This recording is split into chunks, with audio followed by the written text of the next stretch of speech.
இதோ அண்ட சராசரங்களும் என் உடுக்கை ஓசைக்குள்ளே அடக்கம்.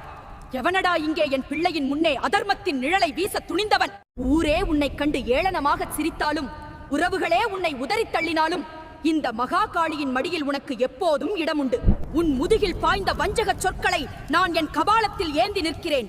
உன்னை சிதைக்க நினைப்பவன் என் பாதத்தில் நசுங்கி சாம்பலாவான். இருளைக் கண்டு நீ அஞ்சாதே. அந்த இருட்டுக்குள்ளே ஒளியாய் மறைந்திருந்து உனக்கு வழிகாட்டுவது நான் தான். விதியின் சுழற்சியை மாற்றி எழுத என் ஒரு துளி கோபம் போதும். நம்பிக்கையை மட்டும் உன் மூச்சாக கொண்டு எழுந்து நில்.